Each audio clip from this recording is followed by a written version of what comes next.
明日一早，宫上觉的信鸽就会带着情报飞回宫门之内了。我知道。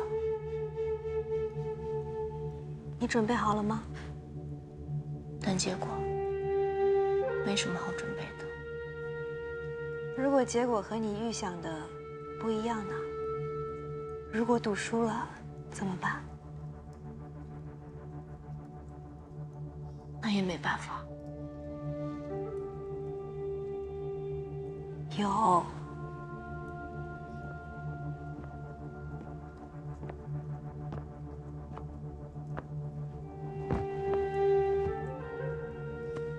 挟持一个人质，全身而退。宫门里每一个人都深不可测，就连我们平日里看起来最没心没肺的公子上大小姐，我们都不一定会是他的对手。那就挟持一个最有把握、一定会成功的人。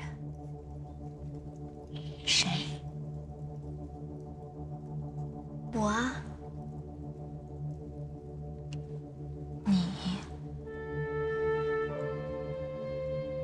你为什么会觉得宫门会愿意为了你而放过无风的刺客？你觉得宫上觉选你是真的爱你？他不爱我，宫上觉只爱他自己。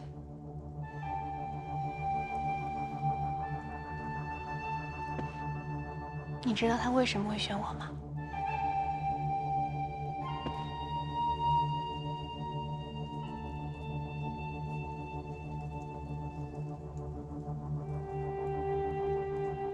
因为我腰间的玉佩本就是属于他的东西，他一定会很好奇这玉佩为什么会在我这儿，所以在弄清楚答案之前，他一定不会就这么轻易让我死的。你这是在赌？你不也是吗？我们都在赌。万一赌输了呢？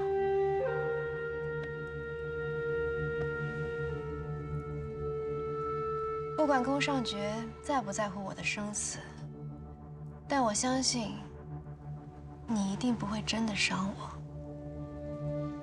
杀了我对你没有任何好处。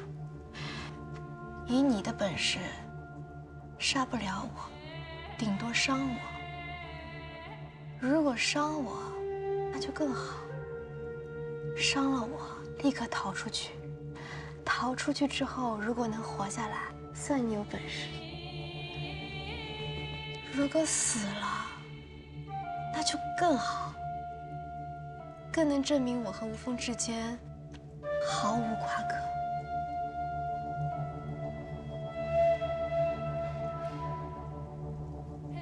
你都算计好了是吗？两只狼装扮成狗，混进羊群里。如果其中一只狼暴露的话，那么另外一只狼就该立刻撕咬它，剩下那只狼就会永远变成狗，混进羊群里，一天吃一只羊。没有人会怀疑那只假冒的狗，因为它曾经咬死过狼。你真的很厉害。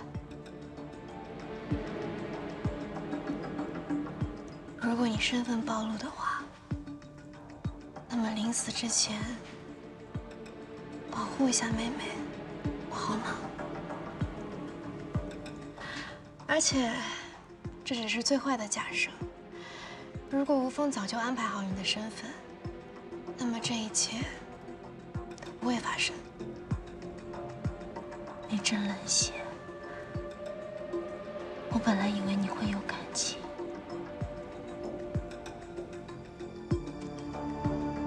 我们来宫门是干嘛的？来交朋友的吗？每天姐姐妹妹的叫来叫去，还真当是姐妹？清醒点吧你！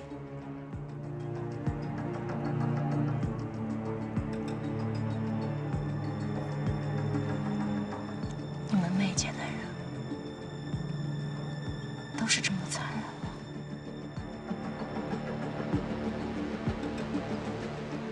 那你是没见过黄和亮。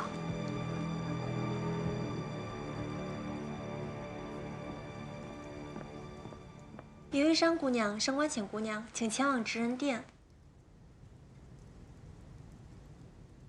夜已经深了，这么着急传唤我们，是要做什么？听说是2位姑娘的身份信息已经提前被信鸽送回山谷里了。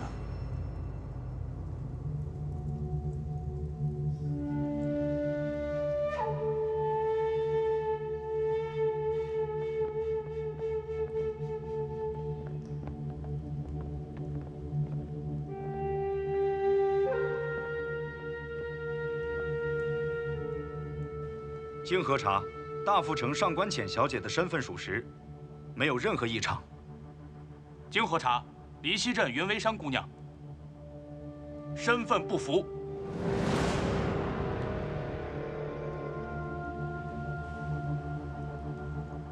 宫二先生，请问我的身份有何不符？我有几个问题，想先问问云姑娘。你问。姑娘离家当日，家中可有遇到歹人？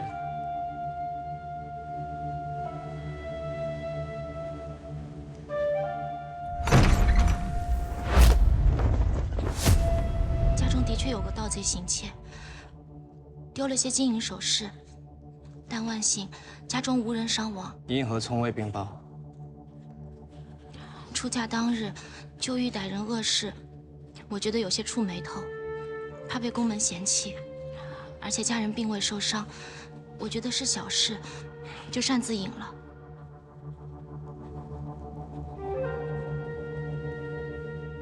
还请职人治罪。人之常情，我能理解。就查到这些，这点小事，就可以说他身份不符？宫门的侍卫去了云微山的家乡离溪镇，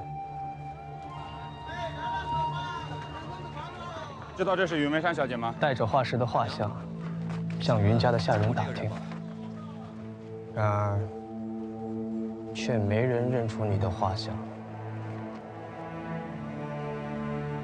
泽宇弟弟，这可不算小事了吧？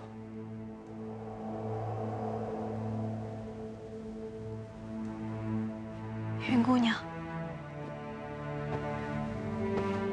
你真的骗了我们吗？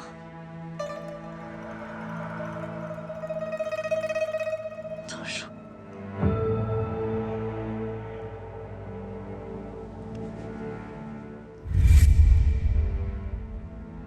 记住我说的话，无论如何，都要咬死自己的身份。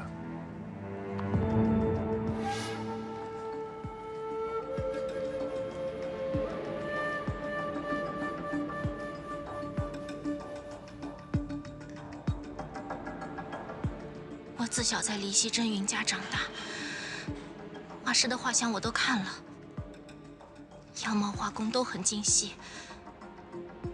街坊邻居、家中下人看了那画像，不可能认不出那是我。我也不明白他们为何会那样说，除非你们拿去询问的是另外一张画像。宫二先生要是认定我的身份作假，大可以直接杀我、拘我无话可说。但我就是离溪镇云家长女云微山。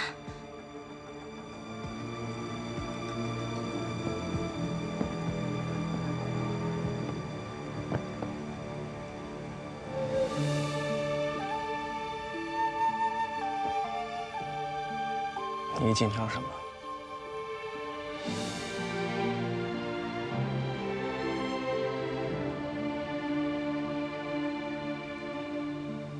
云姑娘身份，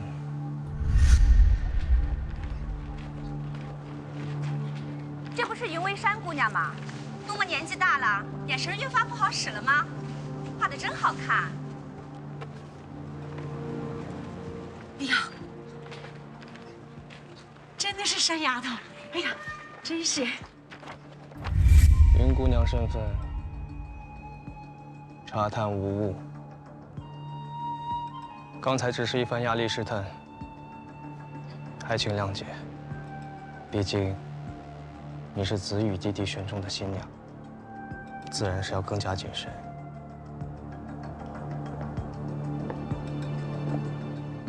哦，对了，云姑娘，你离家后，令堂十分惦念。我的手下已经转达说，你在宫门一切都好。云夫人要给你带句话。她说，你能平安进入宫门，还被子羽选中，无大命大。云姑娘在羽公子身边，要尽心服侍才是。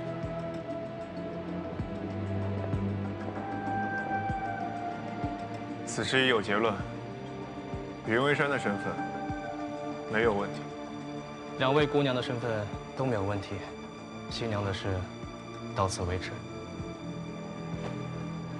他们是没有问题，但你就不一定了。金凡，去把贾管事叫来。是。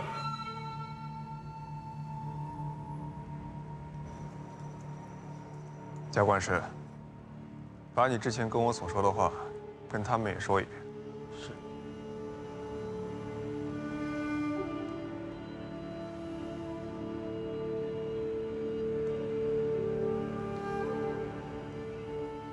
命老奴把制作百草碎所需的神灵花换作凌香草的人，是公园之少爷。混账东西！放什么狗屁！住手！成何体统！是谁指使你栽赃？说！元直，贾管事，说清楚！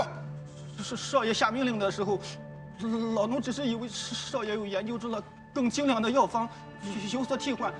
老奴不知道老真人和少主会因此丧命，否则就算老奴10000个胆子，老奴也是万万不敢的。长老没明鉴。哥，我没做过，都是公子羽买通了这个狗奴才诬陷我。元直弟弟和贾管事各执一词，不可偏听偏信。事关重大，不如先把贾管事押入地牢严刑审问，看是否有人栽赃陷害。人证物证俱在，还有什么好审的？再说了，你自己说不可偏听偏信，那要审也是2个人一起审。可以，元直弟弟交给你，你尽情审。职工有的是让人生不如死的毒药，屈打成招、黑白颠倒也不是不可能。我们用什么行什么药，你们就同样用什么行什么药。没有的话，我让职工给你送过去。站住！什么事？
龚云芝，我怕他逃跑，你就是趁乱下毒手，想死无对证是不是？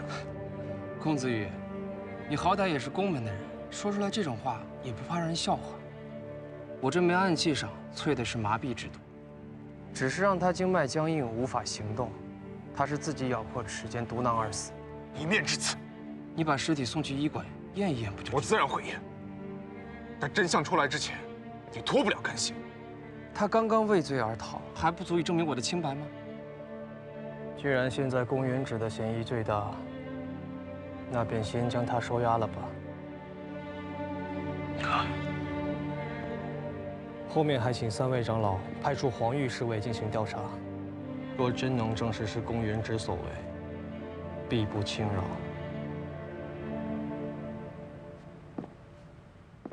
但如果查明有人设计陷害元直弟弟，或者严刑逼供，甚至用毒迫害，那我必定让他拿命来偿。无论是谁。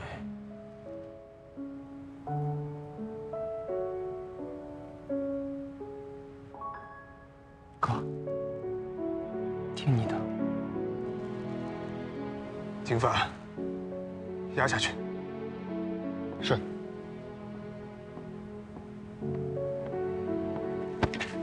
放开！地牢的路我认识，自己走。哦，对了，你需要什么药，我可以派人给你送过来。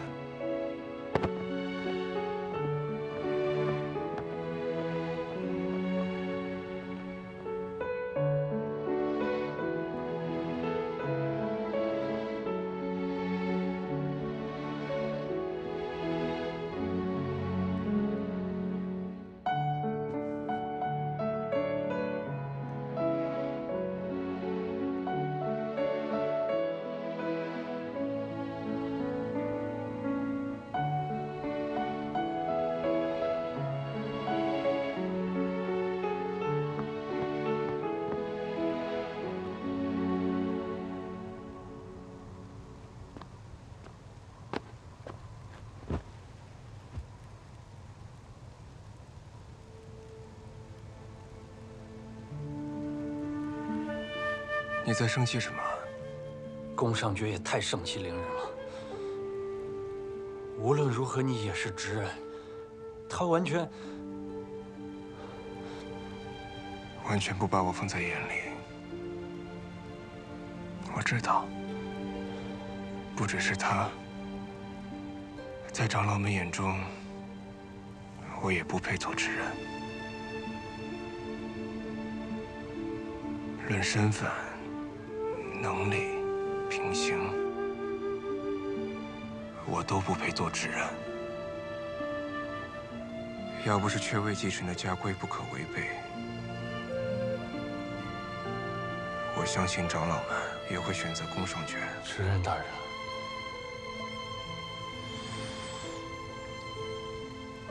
刚刚毒烟爆发的时候，是宫上爵第一时间站在长老们面前。在他的眼中，家族血脉永远是第一位，而我的内力远远不够驱散殿堂内的毒烟。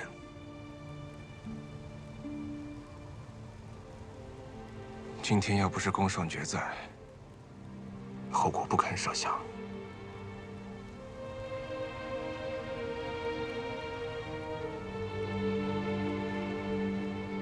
说来也可笑，我堂堂一个直人，连保护大家的能力都没有。爹爹，我冷。幻羽他为什么不冷？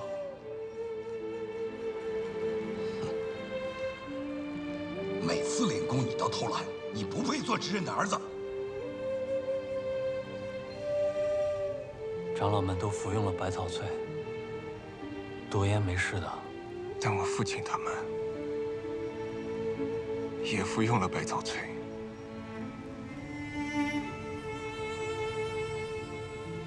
拿着。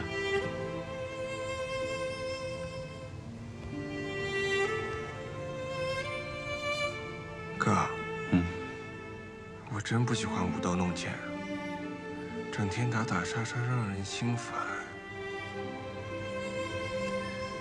那你总得学会保护你自己吧？无风真的有那么可怕吗？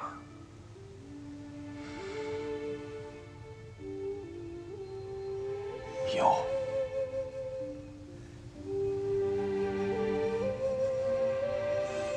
哥，你一定会保护我的吧？当然。那你呢？你没有想保护的人吗？没有。家人你也不想保护吗？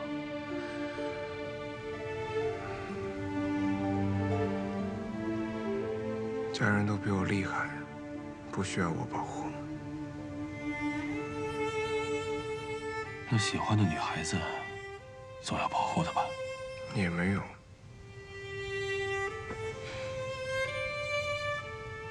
以后会有的。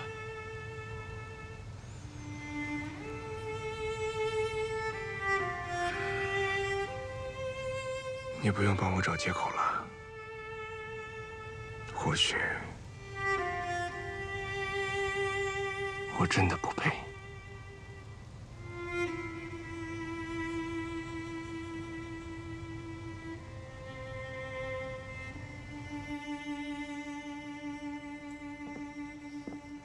公子，抽屉里挽歌。你也下去吧。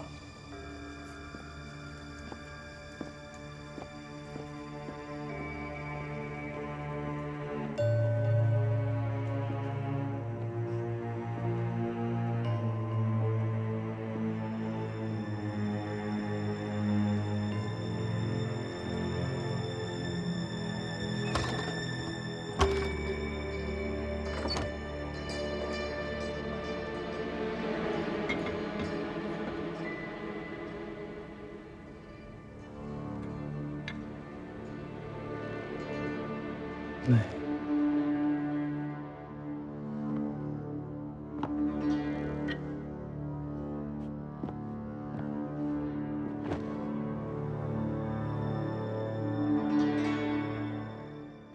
这么多年来，都没有人成功过吗？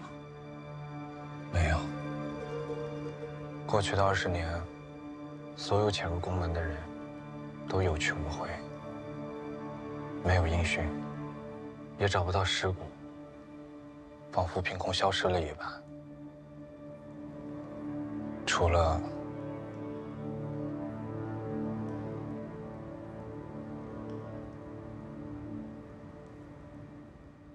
了云雀。你还在为云雀的死难过吗？她是我唯一的妹妹。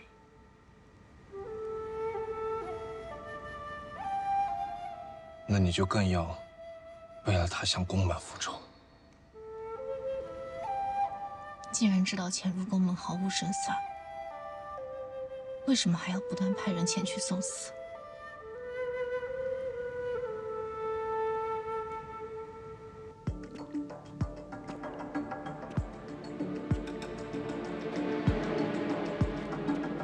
本来我们也认为毫无胜算，可是有人成功了，他的成功改变了一切。22年前，他成功潜入宫门，最后音讯全无。就在无风默认他暴露身亡时，却收到了他送回来的信息。这是无风成立以来第一次有刺客从宫门内部传回密信。那封密信改变了一切。选婚？对，宫家选婚动静不小，但其形式低调。江湖中人言碎语，也不过是捕风捉影。但无名的那封密信，证实了一切猜测，并且他提到了最重要的一点，就是宫门的下一次选婚，是在20年之后。我进入无风，刚好快要20年。也是从那个时候起，吴峰新培养的成员，全都变成了女人。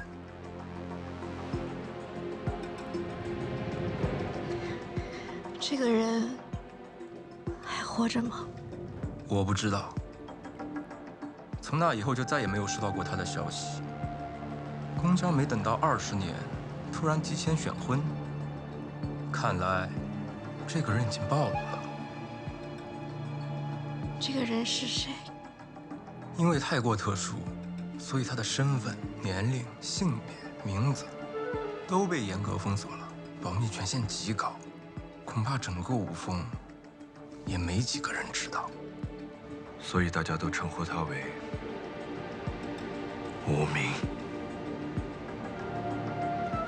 没想到无名竟然在宫门里活到了现在。活得再久，现在也快死了。令牌既然已经暴露，宫门就一定会追着这条线索查下去。我们能想到的，宫家也一定能想到。看来，这个无风奸细已经潜伏了多年。在选婚前夕，他得到机会调换了钱之刃和少主的百草翠，与混进来的无风七座正二里应外合，完成了这次刺杀。既是无风捣鬼，就不能中了他们的挑拨离间之计。宫氏一族一向以血脉为先，眼下正值新旧职任交替，不免动荡。我们更不该亲情手足之间相互妄疑，伤了和气，那样岂不正中无风下怀？从现在开始，宫门不许再出现家人内斗的丑态，一切到此为止。宫门换了职任，已昭告天下，现在撤换，确实未免儿戏。但是，让一个纨绔无能之人坐在职任之位上，只会让宫门沦为江湖的笑柄。你说谁是笑柄啊？历届职任都是从宫门最优秀的继承者中选出，即便是我和前任少主宫焕宇，也都是成功通过了后山的3域试炼，才获得了少主候选人的资格。论武功才智，论江湖威望，公子羽都德不配位。他不过是依着祖训家规，仗着突发变故，钻了空子。各位长老，如果我们要讲规矩，那继任者必须得通过后山3域试炼的规矩，是不是也该讲一讲了？当时事急从权，只能如此。可如今，时间却很充裕。若是子羽弟弟能在1个月时间内通过3域试炼，我便认了他这个职任。1个月时间，你干脆直接撤去我的职任之位得了，何必恶意刁难？通不过就是名不正言不顺。铁江湖凶险，吴峰急于想将宫门斩草除根，一个弱小的职任，怎么保护宫门的血脉？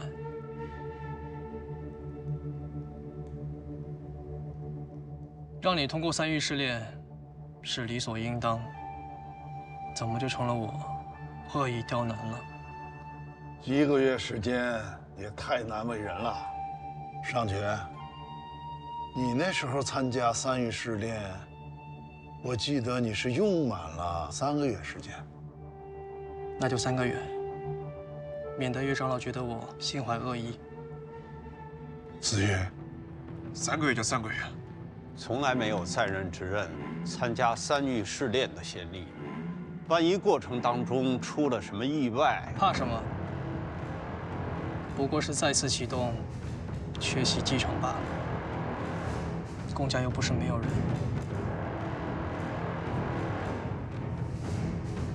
希望你顺利。不用你希望，我一定不会让你失望的。我一定顺利通关。这话，还是等你到后山再说吧。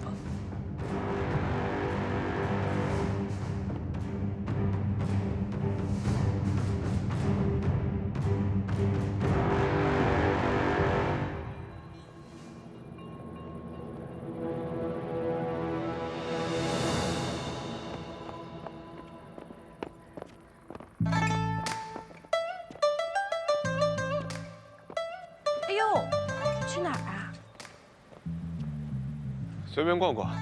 哦，骗谁呀？去见云姑娘，对吧？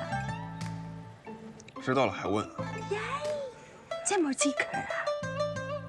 我现在身上带孝，还不便谈婚论嫁，但也总不能把云姑娘放在女客院落吧？而且她的身份已经确认，我打算把她接回雨宫，比较放心。孤男寡女，未婚同居，世风日下，树难苟同。你心里面都放些什么脏东西？我不许你这么说，金发。啊？我心里面装的都是金发呀。天天就知道担心金帆，完全不担心你要闯关的弟弟有没有危险，会不会失败。良心都被狗吃了。怎么又说金发？什么？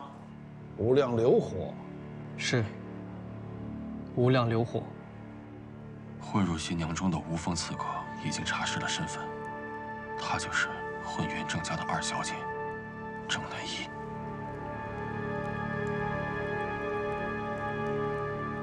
方才儿子亲自审讯她的时候，发现了一点异常。你直接说结果。我从郑家二小姐身上搜到了一封密信，密信上有提到无量流火。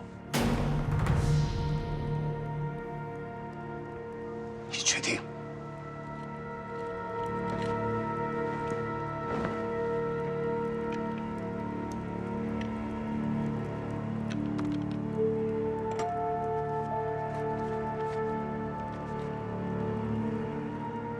无量流火是宫门的至高机密，怎会外泄？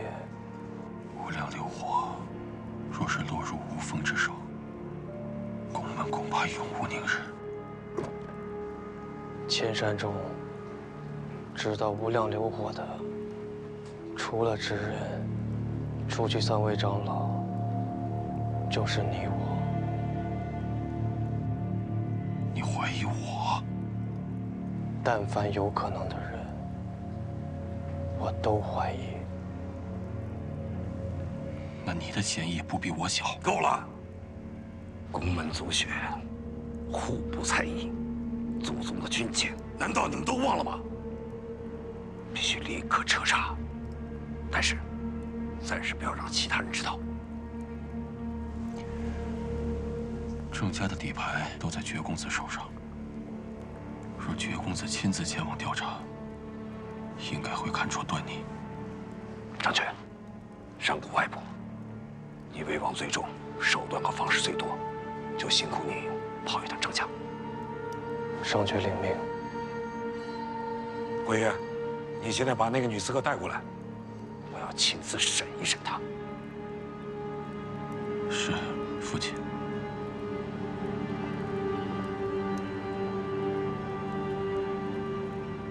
竟是这样，那我还是想不明白，一个刚刚进入旧池山谷的新娘，如何知晓无量流火？好在迷信当中对无量流火提及很少，想是无风获取的信息不多，危机不是很大。不，无量流火的威力，想必各位长老都也很清楚。光是让无风之人知道无量流火的存在，就已经是宫门100年来最大的危机了。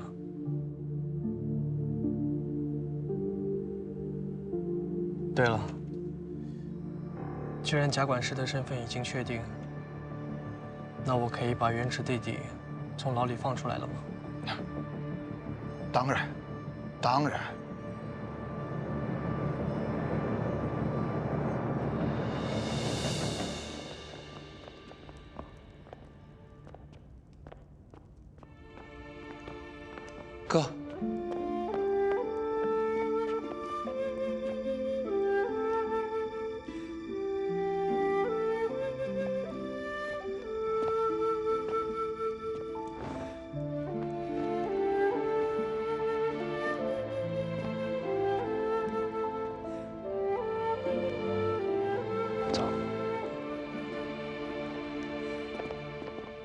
宫门的3御试炼，本就等同为少主之战，连年来都是困难重重，死伤无数，能够一次性通过3关的人，凤毛麟角。上一次闯过3御试炼的人，是你哥哥宫焕宇和宫尚爵。我听父亲说，宫尚爵还是第一个闯过3关的人。那为什么最后是焕宇哥哥做少主啊？这是我第一次听说。因为执任和长老们都认为他是更适合继承执任之位。啊，那宫尚爵能答应吗？他肯定不答应，他的不满全都写在脸上，这你都看不出来。你眼光真差。记得，我不许这么说自己。不管怎么样，我得尽快通过3御试炼，让所有人对我不再质疑。姐姐，我支持你。但是，你什么时候对当执任这么有热情了？还记得小时候，我们一起讨练功课，你变了。不是我变了，宫尚爵越不想让我当执任，我就偏要当执任。而且，我一定要查清父兄之死的真相，给他们报仇。对，事情已经查清楚了，吴峰干的，你别跟他说。你再仔细想想，藏了这么多年，为何偏偏现在发现了吴峰令牌？为何偏偏是宫尚爵发现的？而且，吴峰的人为什么要带一个危险的东西在身边？好凉啊！抱歉。行。不过眼下有没有更多的线索了？还是得通过3御试炼。姐，这3御试炼第1关，你知道是什么吗？我一个手无缚鸡之力的弱女子，我怎么会知道呢？我连参加试炼的资格都没有，完全不知道。完全不知道。我知道。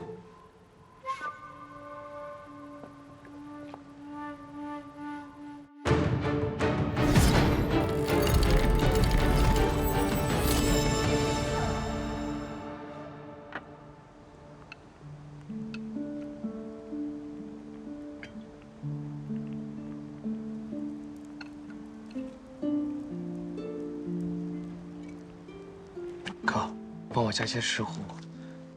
好。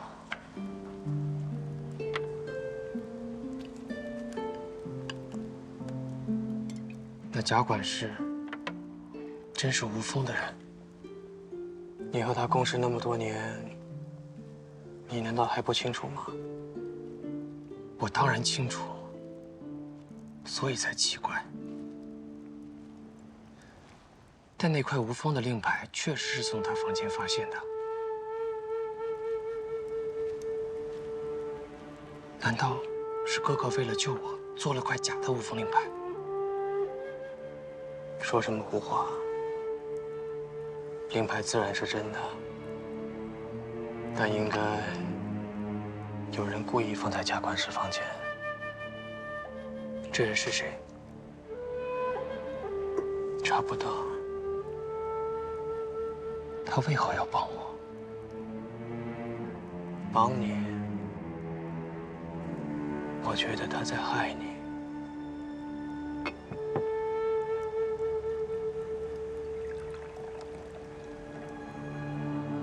这次被公子羽先发制人，太可气了。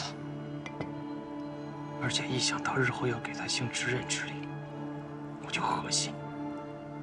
大丈夫能屈能伸，不要急于一时。让他也顾不了3御试炼，只可惜，原本想逼他1个月内交出执任之位，但岳长老替他求情，我就不多说了。这岳长老总是偏帮公子羽，着实可气。不可忘仪长老，3个长老中，岳长老最为心软，好说话。他只是怜惜公子羽失了父兄，又临危受命当了执任，自然愿意多扶持他。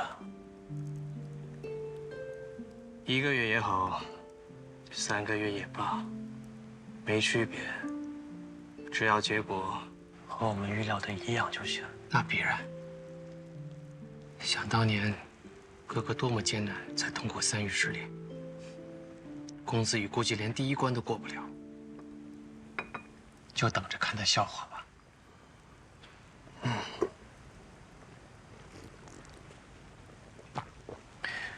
胭脂弟弟，有件事情我不便做，但是交给别人，我又不放心。哥，你尽管说。我想让你把上官浅从女科院落接回来，暂驻绝宫。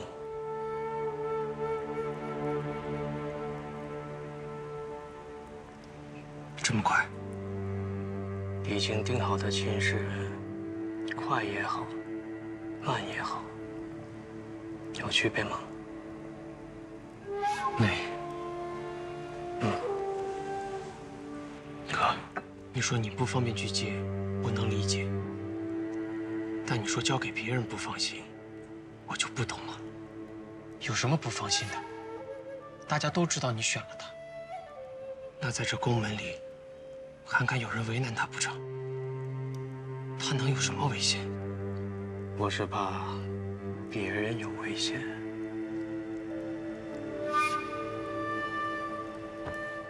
越漂亮的女人，越危险。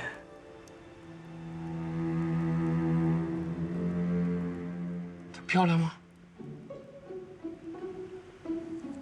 我问你个问题：云为山和上官浅，谁更漂亮？都挺漂亮的，各有各的漂亮。没错，所以他们各有各的危险。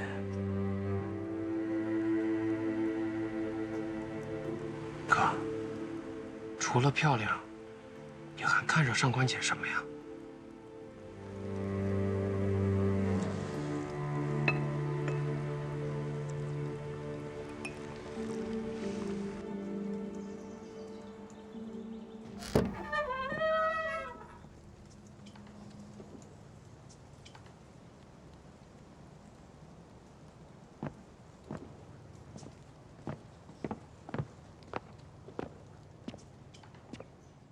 芷公子，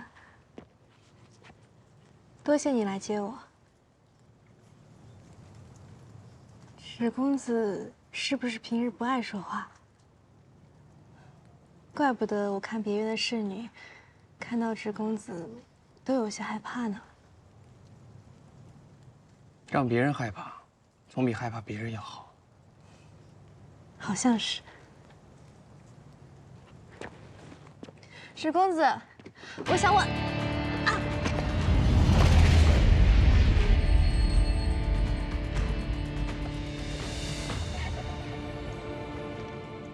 你想问什么？我想问，绝宫离这有多远？我怕宫儿先生等久了会着急。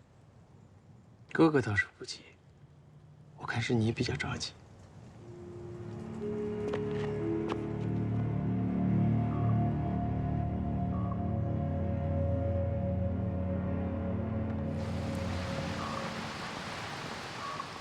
上官浅姑娘，这是要跟我们芷公子去哪儿啊？我来接上官姑娘去绝宫安顿。公子羽，你这又是要去哪儿？芷公子，按礼数，你应该称呼执刃大人。哦，他这3域试炼这么快就过了？还没。那抱歉了，这声执刃我叫不了。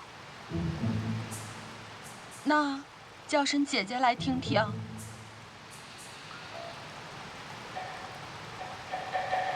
姐姐。那哥哥呢？差不多了。行了行了，别再为难我们的芷弟弟了。他说的没错，我确实还不是芷人，不过很快就是了，所以我们这才随便走走，提前适应适应。这是通往女客别院的路，你这随便走走，未免过于太刻意了。去接云为山，对吧？本来还没这个打算，因为毕竟孤男寡女，还未成婚就同居，不合礼数。不过现在看来，这宫上爵也不太在乎礼数，所以我是有样学样，去接云为山也未尝不可。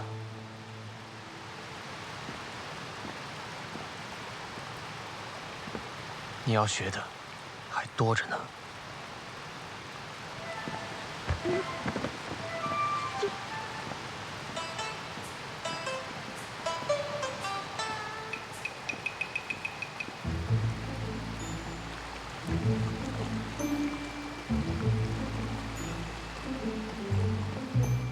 哎呀，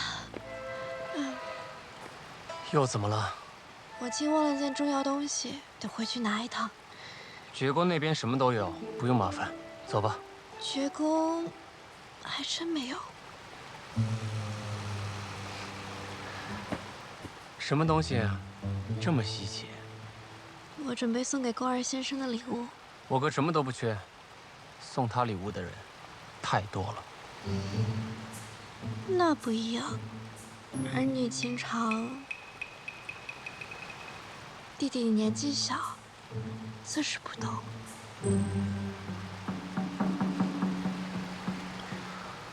罢了，我在此处等你，快去快回。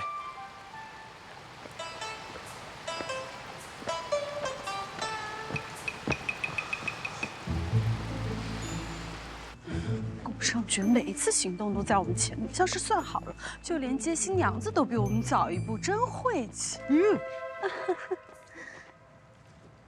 上官姑娘，执刃大人，为何返回？有东西忘记带了，实在不好意思。执刃大人是来接云为山姑娘吧？我上去帮你叫她。不用，如此小事就不劳烦上官姑娘了。帮我叫一下云为山姑娘。是，好。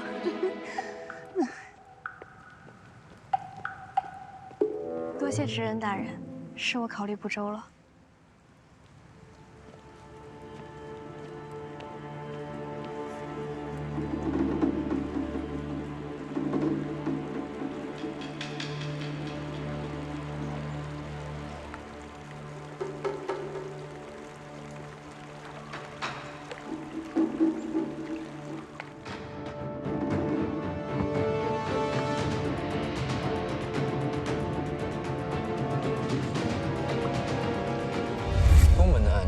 都特有剧毒，所以他们随身携带着经过特殊浸染工艺制成的手套，不会直接接触暗器。没有伤口也会中毒。宫门毒药毒性剧烈，可以通过皮肤表面的汗腺和毛孔渗透而入，而蜡是最简单也是最容易获取的，能够临时隔绝皮肤气管的东西。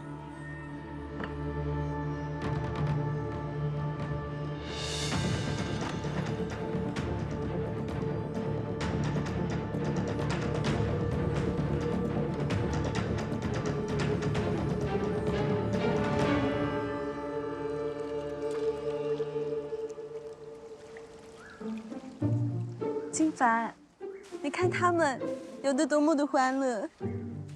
雨只是在游，你从哪里看出他们欢乐了？什么意思啊？你今天你怎么怪怪的？云姑娘，这么快就收拾好了？别太着急，我可以等你，别落下什么东西了。我本来也没有什么东西，是缺了点儿。明天我让下人给你添置几身衣裳，在雨宫也应该还有一些珠宝首饰，你有什么喜欢的可以挑一些去。缺什么，尽管开口。云姑娘，你千万别跟他客气，以后雨宫就是你家啦，你马上就要成为知人夫人了。有什么随便吩咐，除了金凡，千万别去找他。他这个人没什么定力，看见你和我这样的大美人，他抵抗不了诱惑。你在说些什么？云姑娘，我们还未成婚，只怕要委屈你，先以随侍的身份住在雨宫啊。怎么会委屈呢？执刃特意来接我，我开心还来不及。我还是喜欢你叫我雨公子，叫执刃，感觉身份了许多。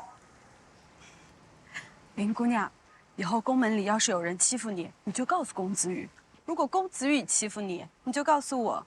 我呢，虽然治不了他，但我可以烦死他。胡说八道什么？开玩笑嘛，你没见云姑娘紧张呀？不过她之后的精力估计都要放在3御试炼上了，也没有什么时间欺负你了。3御试炼，那是什么啊？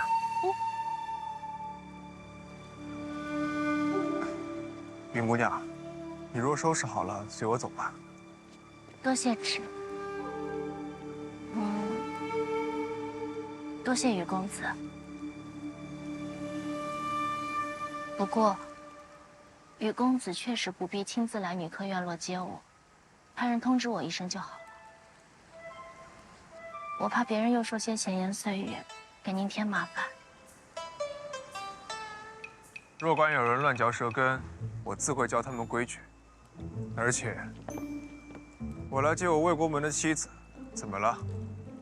晚安。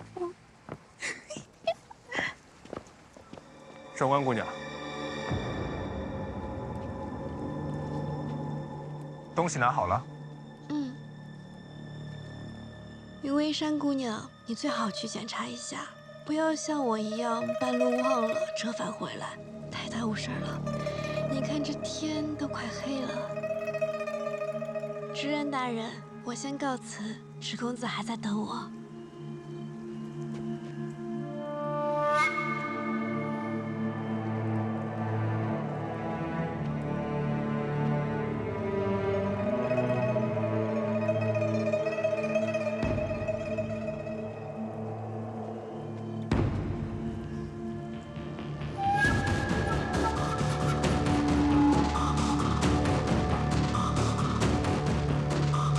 姑娘，那这样的话，我再去检查一下好了。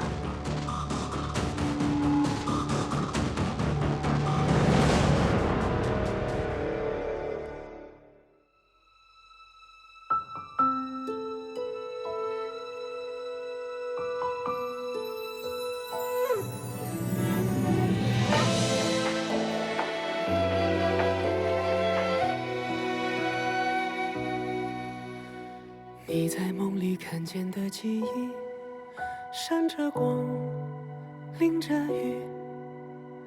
我把岁月布置成棋局，等着你。